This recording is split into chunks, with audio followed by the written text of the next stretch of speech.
tardes. Vamos a empezar nuestro estudio del libro de Apocalipsis y lo abrimos en el capítulo 5. Hoy vamos a terminar el capítulo 5. Nuevamente vamos a leer los versículos, son 14 versículos. Apocalipsis capítulo 5 dice la escritura: y vi en la mano derecha del que estaba sentado en el trono un libro escrito por dentro y por fuera, sellado con 7 sellos. Y vi a un ángel fuerte que pregonaba a gran voz: ¿quién es digno de abrir el libro y desatar sus sellos? Y ninguno, ni en el cielo, ni en la tierra, ni debajo de la tierra, podía abrir el libro ni aún mirarlo. Y lloraba yo mucho, porque no se había hallado a ninguno digno de abrir el libro, ni de leerlo, ni de mirarlo. Y uno de los ancianos me dijo: no llores, he aquí que el león de la tribu de Judá, la raíz de David, ha vencido para abrir el libro y desatar sus 7 sellos. Y miré y vi que en medio del trono de los 4 seres vivientes y en medio de los ancianos estaba en pie un cordero como inmolado, que tenía 7 cuernos y 7 ojos, los cuales son los 7 espíritus de Dios enviados por toda la tierra. Y vino y tomó el libro de la mano derecha del que estaba sentado en el trono. Y cuando hubo tomado el libro, los 4 seres vivientes y los 24 ancianos se postraron delante del cordero. Todos tenían arpas y copas de oro llenas de incienso, que son las oraciones de los santos. Y cantaban un nuevo cántico diciendo: digno eres de tomar el libro y de abrir sus sellos, porque tú fuiste inmolado, y con tu sangre nos has redimido para Dios de todo linaje y lengua y pueblo y nación. Y nos has hecho para nuestro Dios reyes y sacerdotes, y reinaremos sobre la tierra. Y miré y oí la voz de muchos ángeles alrededor del trono, y de los seres vivientes, y de los ancianos, y su número era millones de millones, que decían a gran voz: el cordero que fue inmolado es digno de tomar el poder, la riqueza, la sabiduría, la fortaleza, la honra, la gloria y la alabanza. Y a todo lo creado que está en el cielo y sobre la tierra, y debajo de la tierra y en el mar, y a todas las cosas que en ellos hay, oí decir: al que está sentado en el trono y al cordero sea la alabanza, la honra, la gloria y el poder por los siglos de los siglos. Los 4 seres vivientes decían: amén. Y los 24 ancianos se postraron sobre sus rostros y adoraron al que vive por los siglos de los siglos. Amén.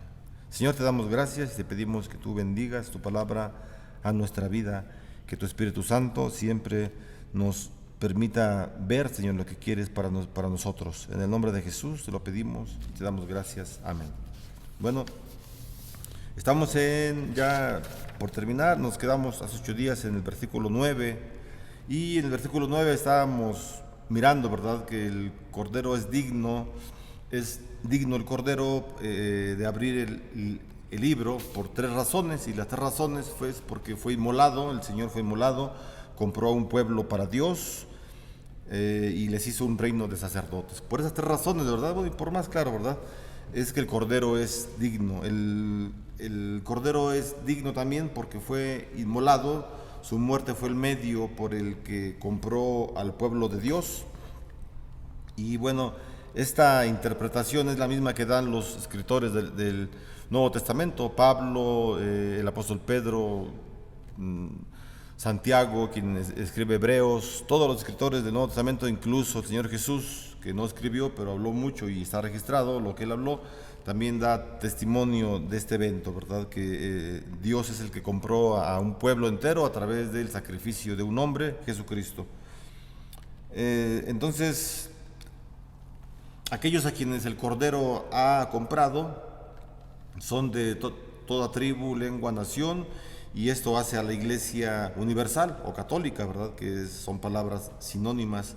Entonces, el autor está señalando la naturaleza universal que tiene la Iglesia. Eso es importante, ¿verdad? El versículo 9 nos habla de esto, ¿verdad?, que en la Iglesia no se reconocía ninguna división de carácter nación, político, cultural o racial. No nos habla absolutamente de eso, ya que el Señor tomó de toda lengua, nación, pueblo a personas para hacerlos sacerdotes al servicio del Señor. Nos quedamos ahí. Versículo número 10 dice: y nos has hecho para nuestro Dios reyes y sacerdotes, lo que acabo de decir, y reinaremos sobre la tierra.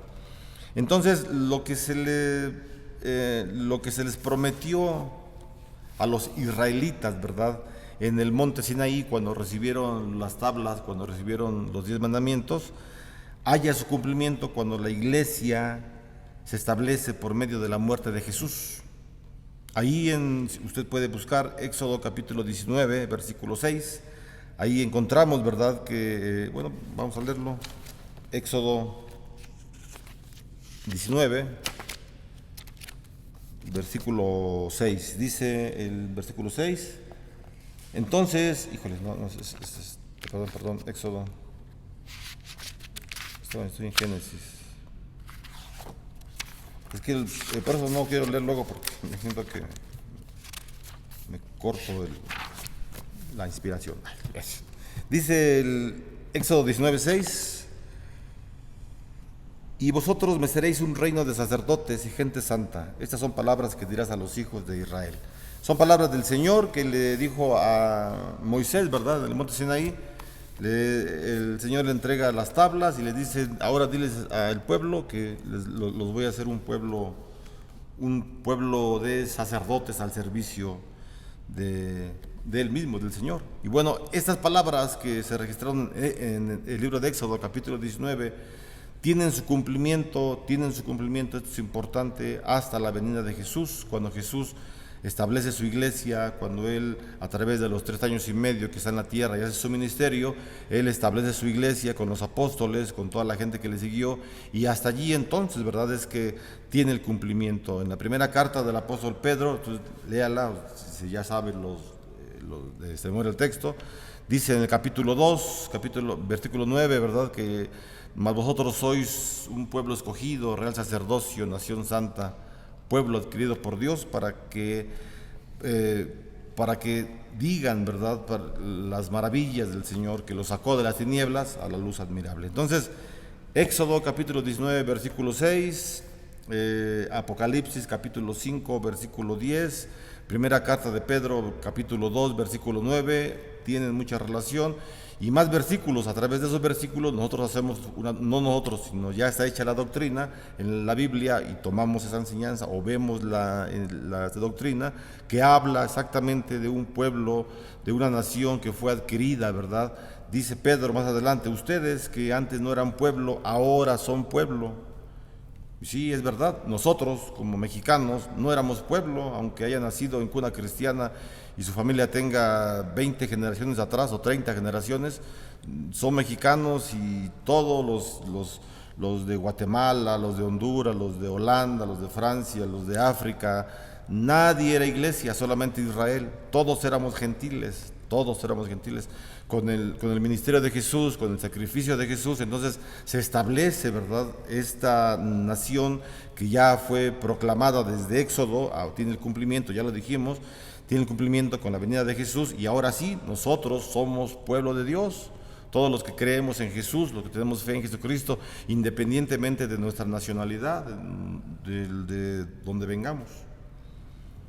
Entonces es importante, ¿verdad?, tomar estas doctrinas bíblicas. Estamos viendo ya solamente 3 textos, pero hay mucho más textos que nos hablan que el Señor nos ha comprado, ¿verdad? Entonces estos términos, ¿verdad?, de reino, de sacerdotes y de nación santa, expresan un significado activo. Como reino, los tales, o sea, el pueblo que es adquirido como reino, los tales reinarán. O sea, el pueblo, la iglesia reinará, y como sacerdotes servirán.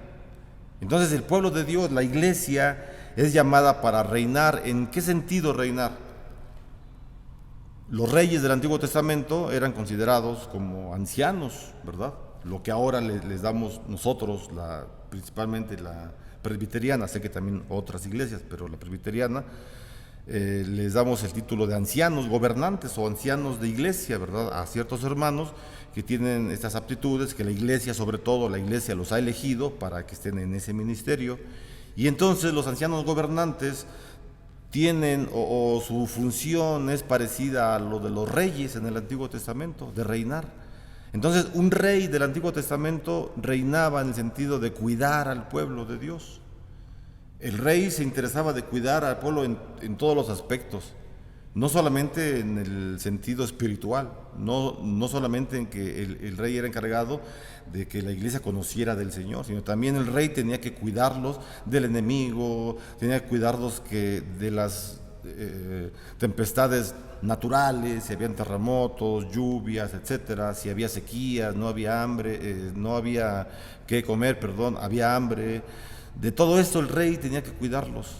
Entonces, en ese sentido, la iglesia reina, o sea, la iglesia cuida a su misma iglesia.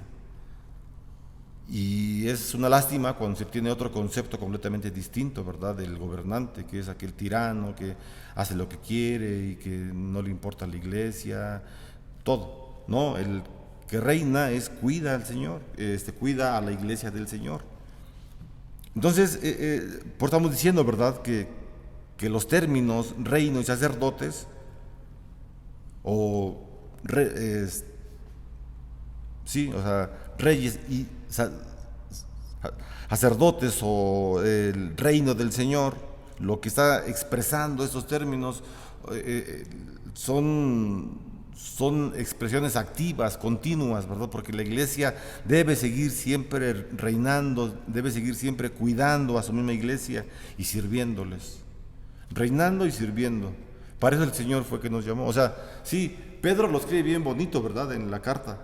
Mas vosotros sois pueblo de Dios, pueblo adquirido por Dios, nación santa, para que anunciéis las virtudes de aquel que los sacó de las tinieblas a su luz admirable. O sea, se oye muy poético, muy bonito, porque sí, realmente está escrito de una manera muy elegante. Toda la escritura, principalmente la Reina Valera, es una traducción muy bonita. Es una de las mejores, bueno, para mí es una de las mejores traducciones, una de las mejores versiones, porque su lenguaje es muy bonito. Pero nos lleva, ¿verdad?, a que tenemos que cuidarnos y servirnos mutuamente. Pablo lo dice de otra forma, ¿verdad? Porque en la iglesia hay diferentes ministerios y todos los ministerios que hay son para servir a la iglesia, para la edificación de la iglesia, para la edificación de los santos. Y con ese propósito, ¿verdad?, es que se escriben las cartas, se escribe el Apocalipsis, porque tenemos que recordar cuál es la situación de Apocalipsis. ¿Cuál es la situación? Estamos en el capítulo 5. Y ya vimos que el capítulo 2 y 3 nos habla de las deficiencias y de las virtudes de la iglesia en general. O sea, en la iglesia hay problemas.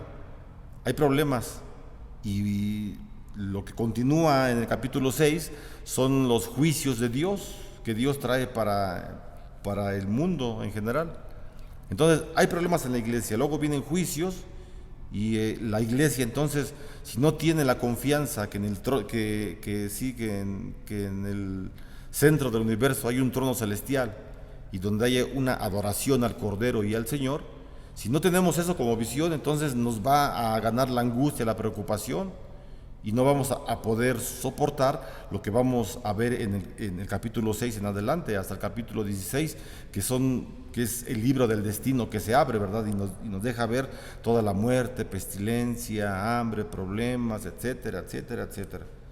Si no tenemos el capítulo 4 y 5 en nuestra vida, o sea, si no contemplamos que Dios tiene control sobre nuestros problemas, nos van a ganar los problemas. Por eso es que Juan está escribiendo el capítulo 4 y 5, para que la iglesia tenga esperanza en los problemas que vengan. De eso tratan estos capítulos. Bueno, entonces estamos, ¿verdad?, en el versículo 10, en donde los términos reino de sacerdotes y nación santa expresan significados activos. Como reino, los tales reinarán, y como sacerdotes sirven. Entonces, por medio de su muerte, el Señor Jesús estableció su iglesia como un reino de sacerdotes en el servicio de nuestro Dios.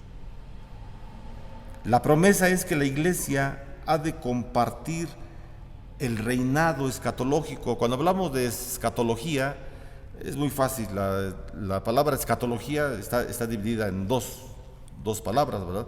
Son dos palabras griegas que son muy sencillas.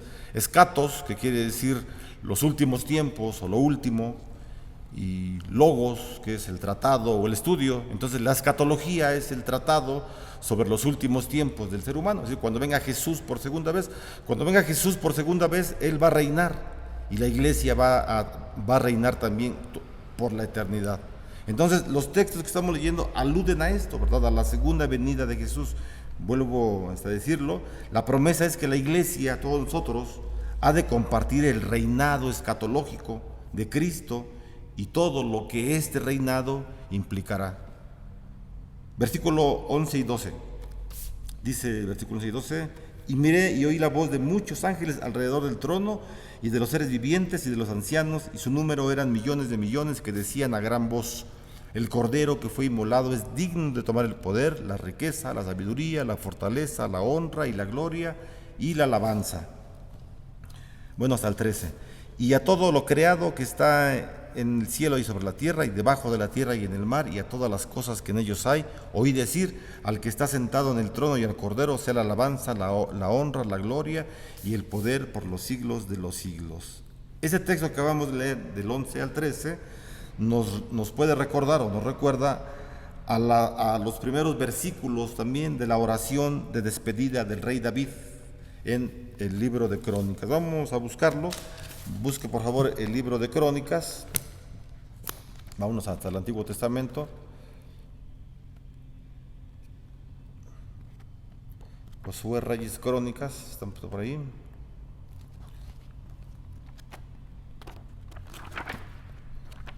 Y vamos a buscar en el primer libro de Crónicas, capítulo 29. Es la despedida del rey David, ¿verdad?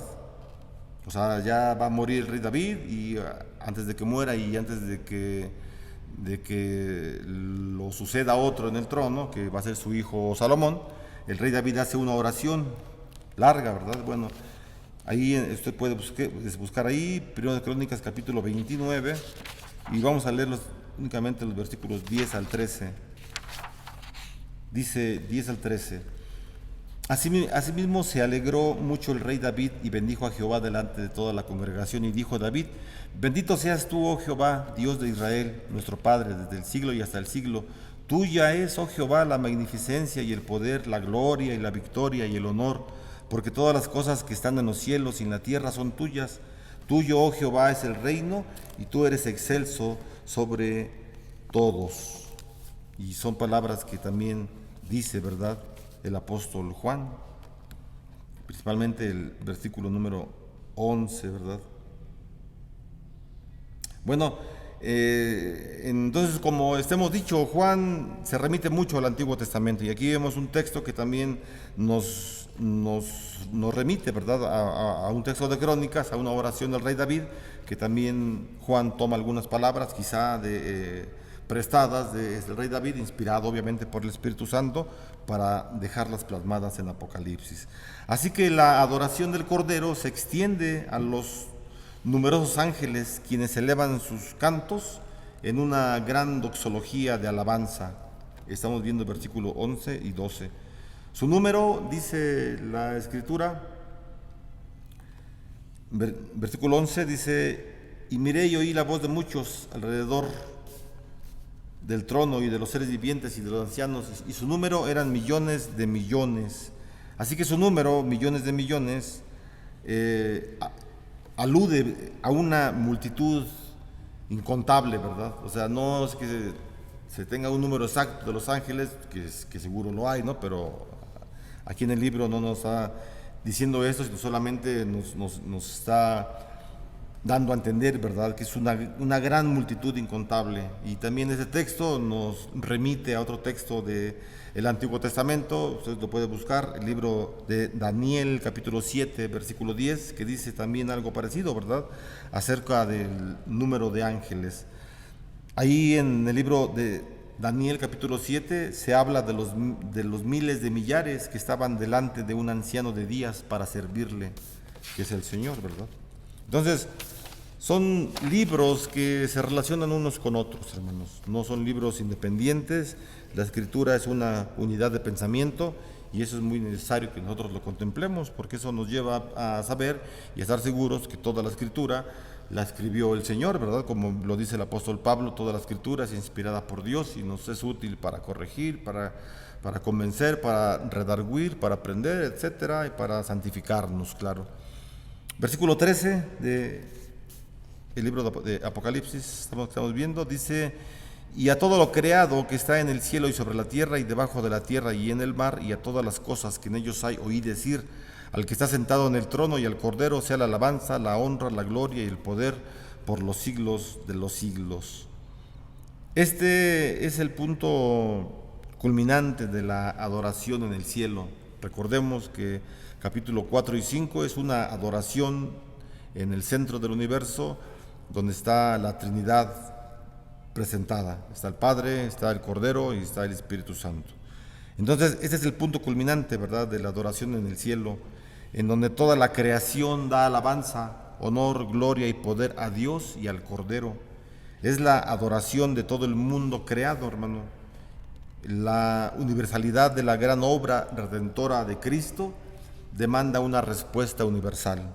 Si Cristo, ya lo dijimos, ¿verdad?, en el versículo 9, si Cristo compró a una iglesia que es universal, que es católica, en el sentido que abarca todas las naciones, entonces también Cristo demanda una adoración universal o católica. Es decir, que toda la humanidad que Él compró, también esa humanidad tiene que rendirle tributo, porque Él es el Rey de Reyes y Señor de Señores. Y miramos, ¿verdad?, finalmente en el versículo 14, dice: los 4 seres vivientes decían amén, y los 24 ancianos se postraron sobre sus rostros y adoraron al que vive por los siglos de los siglos. Cuando los querubines dicen amén, los ancianos se postran en adoración. Ya hemos visto, ¿verdad?, en otros textos cómo es que los ancianos se postran continuamente ante el Señor. Aquí se vuelve a repetir la escena, se postran los ancianos. Y bueno, aquí terminamos el capítulo 5. Vamos a hacer rápidamente un resumen del capítulo 5. En este capítulo 5 encontramos una enseñanza que encontramos una enseñanza que corre por todo el libro de Apocalipsis. ¿Cuál es esta enseñanza? Que el Cordero ha adquirido el control del curso de la historia, y Él entonces es digno de abrir los sellos y de romper los sellos que tiene el libro del futuro y abrir el libro para que se vea revelado qué es lo que va a ocurrir. A Juan se le prometió eso, que él iba a ver lo que iba a ocurrir más en el futuro.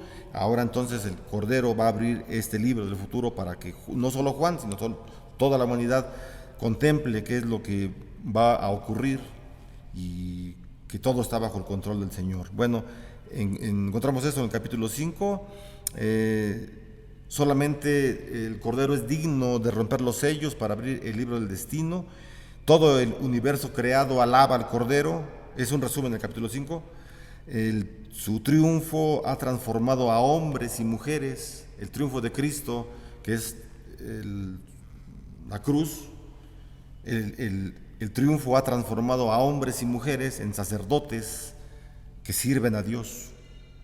Y esta grandiosidad del Cordero prepara a la iglesia para tener confianza total en los agitados tiempos que se avecinan. Es decir, capítulo 6 hasta el 16 de Apocalipsis, 10 capítulos enteros. Vamos a ver cómo es que ahí va a ser primero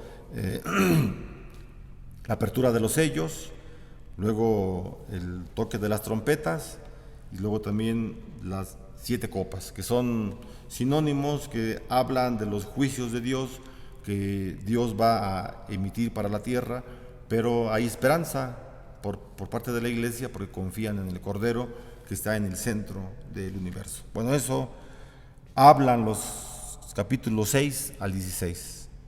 Vamos a orar, hermanos, al Señor para terminar. Señor, te damos gracias. Gracias porque tú permites, Señor, que estemos viendo tu libro de Apocalipsis, Señor, que nos da seguridad, que nos da tranquilidad, que nos da esperanza a cada uno de nosotros. Te agradecemos, Señor, porque nos dejas ver que tu pueblo es un pueblo santo, Señor, o tú deseas que tu pueblo sea santo, Señor. Fuimos adquiridos, Señor, por ti a precios de sangre, y te pedimos en el nombre de Jesús que sea tu Espíritu Santo quien nos enseñe, Señor, a ser reyes en el sentido de cuidarnos unos a otros y de ser también sacerdotes, Padre, para que podamos servirnos también mutuamente para una correcta edificación de tu iglesia. Oramos a ti para que tú siempre obres en tu iglesia, Señor, que nos bendigas, que tú bendigas a tu iglesia con tu palabra, que tu Espíritu Santo siempre hable a nuestras vidas, Señor, para que a través de tu palabra y de tu Espíritu nuestra vida pueda siempre ser agradable para ti.